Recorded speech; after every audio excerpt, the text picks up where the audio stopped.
Mon professeur, donc j'avais 16 ans quand j'ai démarré, et il me disait « il faut pas travailler en l'air ». Et moi, je m'imaginais avec mon établi dans l'espace de l'atelier, voilà. C'est ridicule, mais en fait, plus le temps passe et plus je comprends qu'il faut être ancré.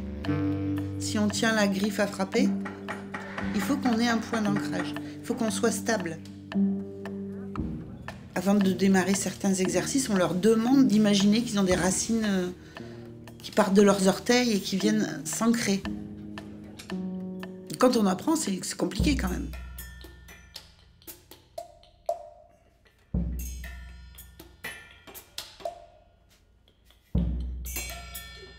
C'est tellement vaste, ce qu'on va leur demander dans la précision, la minutie, les angles qu'il faut respecter, le sens, la posture, tous les outils qu'il va falloir maîtriser, connaître, apprendre, reconnaître. L'outil, c'est la fin de notre corps. Donc forcément, il faut qu'on l'intègre. Donc il faut l'accepter, c'est comme une greffe. Hein.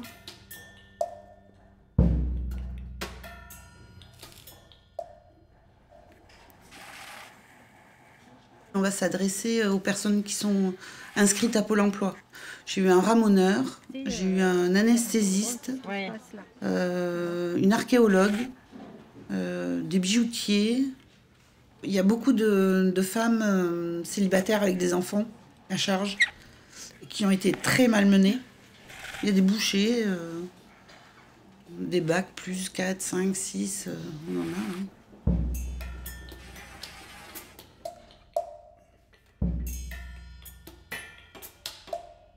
On coud de la même manière qu'il y a 400 ans, par exemple.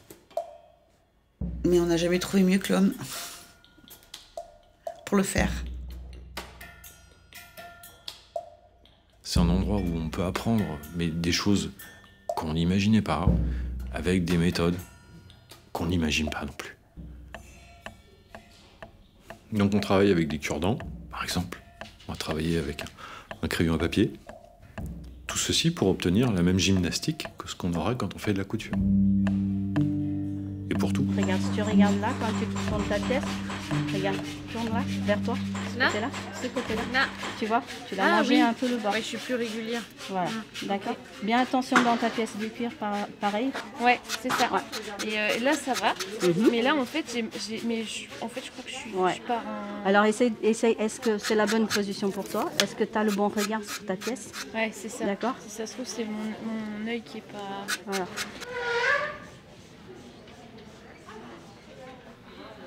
Et comment on sait quand est-ce qu'il faut s'arrêter? Alors la symétrie parfaite n'existera pas, mais on va s'en rapprocher le plus possible. Oui. Donc tu me dis, tu as essayé en long, tu as essayé en à-coup, tu as essayé en appuyant fort. Oui. Donc qu'est-ce que tu pourrais faire en petit rond, tu disais, et en appuyant moins fort? Moins appuyé. Ouais. Essaie, non? Oui.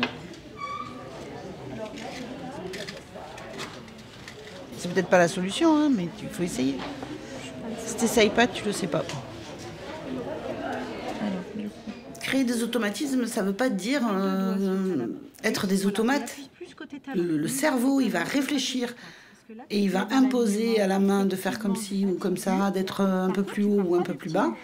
Et après, il y a une partie où le cerveau, il se met en retrait et la main, elle sait. Elle va se rappeler. Elle a de la mémoire, elle.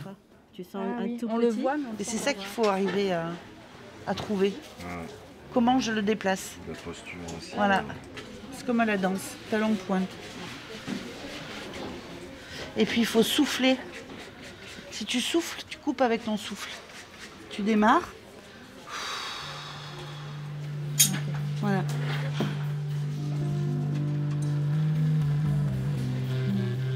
Les plus grandes joies, elles viennent des plus grands efforts.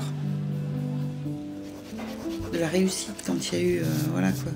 Quand la personne, elle a trouvé le déclic, elle s'est accrochée, elle a été volontaire et hop, ça y est, c'est parti. Brosse à dents. Petit poisson.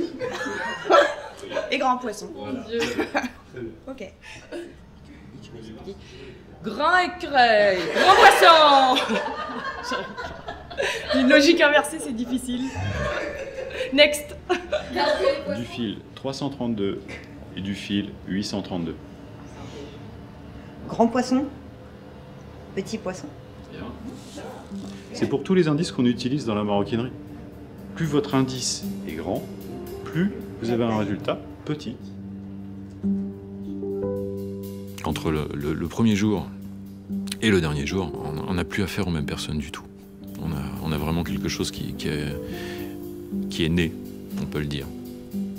De l'entrée où on me donne des morceaux de cuir jusqu'au moment où je vais avoir livré ma pièce, je veux pas qu'on reproduise un geste de façon indéfinie en se disant bon bah je fais toujours ce même geste et enfin, je pense qu'on est vraiment là pour apprendre un métier et pas des tâches.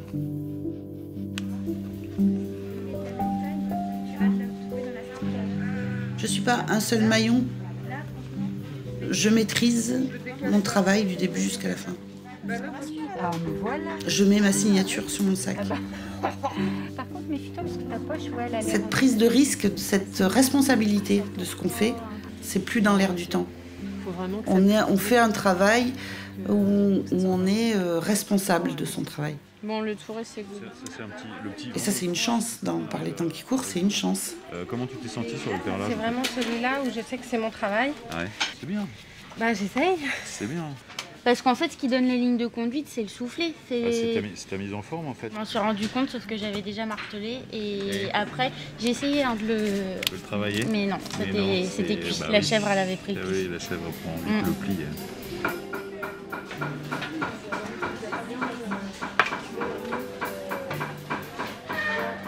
Ça, c'est nos plus grandes fiertés, souvent. Je trouve que c'est nos plus grandes fiertés. Des personnes qui sont arrivées dans un état de dévalorisation extrême, on va dire, se découvrent et petit à petit, avec le temps, arrivent à s'ouvrir et à être fières. Mais elles n'ont pas l'habitude. Ce qu'on recherche, c'est toujours amener les personnes encore plus loin.